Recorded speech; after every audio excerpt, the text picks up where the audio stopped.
What's going on, guys? This is Corey from Dead Set Airsoft, and today we're going to go over my new Pearson Mark 12. Let's get into it, lads.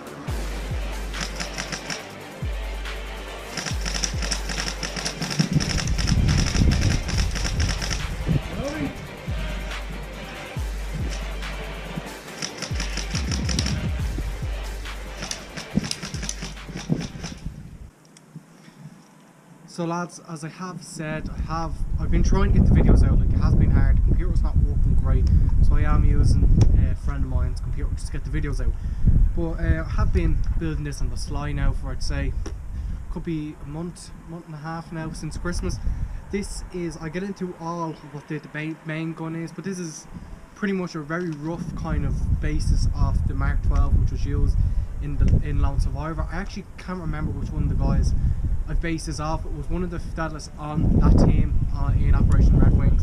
His personal Mark 12, I just roughly kind of based it off just to be able to build kind of a longer kind of, more of like an open field Belorcan kind of guns. This is more of my Belorcan kind of gun that I'm going to be using for longer engagements, just to be able to, for kind of reconnaissance or recce kind of mission. So we'll get into it. I'll start off with the externals, move into what I know about the internals, and then roughly in between just kind of talk about what's on the gun.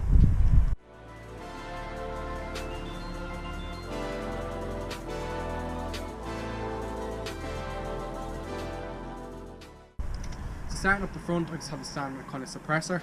I've actually had to take the spring out of the middle of it because it was causing the BBs to fracture, and it was just causing a lot of problems with the actual feeding of the gun. On top, I just have standard the mag pull flip up sights I had on my Mark 18. I bought the exact same ones and put them onto these. Before I bought the short dot, I actually had a T1 onto it, so those backup sights did have some purpose. I actually can't see them now through the I wouldn't be able to see them anyway because they're so much lower down. On the side, just a dummy kind of PEC 15. It does work, the batteries are so bad in it, and it's just, I can't zero, and it's just, this was on my Mark 18 originally, but I just can't get it to zero. It won't work properly, so I decided just to put it onto this one, give it another spray kind of job to the similar kind of look having the gun. On the bottom, I just have a standard, I think this is a Classic Army bipod. You don't really have many uses for this in airsoft, but it's great for just if I'm trying to look down sight and just kind of observe people across the field, like in circumstances like bigger kind of militants like Belorcan. This works great for just me to sit down, or even if I need to get like a much kind of sturdy firing line to be able to shoot from. Overall, this is just a snakeskin pattern I've done myself. I'm actually running a page for doing paint jobs on guns. If you are interested, I will have the name up here. It's kind of like an Atlantean name. It's made up. It doesn't really mean anything, but I just looked up random name, put it down. So if you are actually interested in getting your gun sprayed, I'll leave my contact details on that page. I won't leave them onto the YouTube channel because obviously people know me on Facebook and are on Facebook and connected to me. It's a lot more kind of a smaller kind of community, but why put it onto YouTube? It's anyone's ball game to ring me, and I just don't want to have stupid kind of numbers coming in and people just trying to con me out and make me laugh over. But going back, this is just a standard TM recoil mag. This, I actually should have said, this is a TM recoil recce rifle. They have a picture of what it looks like here. That's what it looks like there. It's it doesn't really look anything like it now. The full upper going from the upper receiver, the whole, like the rail, the outer bar, the inner bar, and the hop of unit, that was all bought off some guy in England. I actually can't remember his name. I won't put his name just for his own privacy reasons, but I was originally trying to buy an upper to set up my Mark 18 onto this. I will show you that in another video, unless this video has gone up first or the other one has gone up first.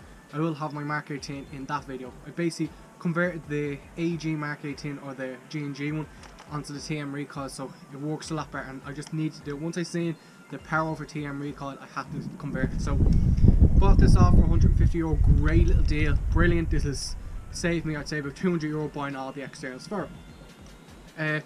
Standard just crane stock at the back. This sits a lot better than my G&G one. It doesn't get caught because there's no MOSFET.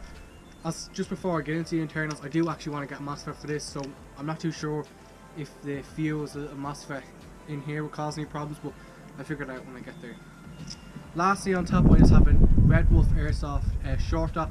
Brilliant little short dot. It's actually, I think it's a 2 magnification to a 10, so I easily just come to here, turn it, and I can magnify it all the way down to the windows of my house. Also has a, if I can find the button, a light so you can turn on the reticle from red to green. That's great if you're in a similar kind of getting dark situation, or you just cannot make out those little black dots of the lines. It just gives you a little red kind of across the scene. It's much easier to see. So we'll just move on to the internals as far as I'm aware about them, so we'll get into that now.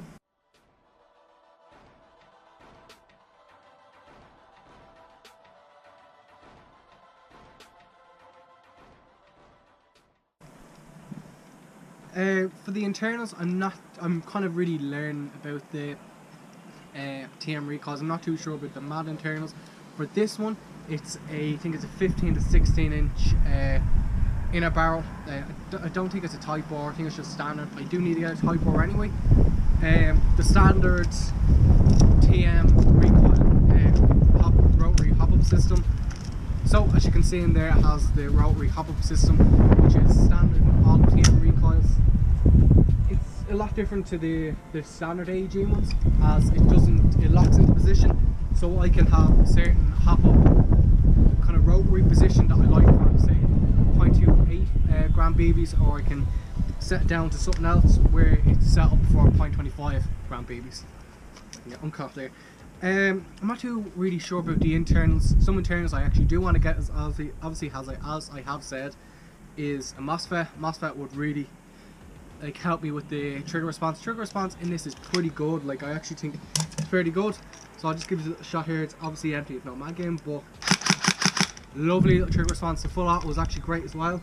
If you're not aware, TM recoils have their own recoil system, which really helps with the realism, and it gives you something like the gun kind of gives back to you when you're shooting, so it really kind of helps with the realism, and it's a great little addition to the guns. As far as I'm aware, that's all I can really say about the gun. I plan on getting a few upgrades done in the internals, like kind of optimise it more for range and accuracy, putting the Type R barrel in there, probably doing up the gears a little bit, getting the air pressure a little bit better with the piston head and the cylinder head, stuff like that. Just small little tweaks just to get the gun shooting at its optimal best. So I think that's all I can say about the gun, guys. Really hope you enjoyed this review, and as always, talk to you next time.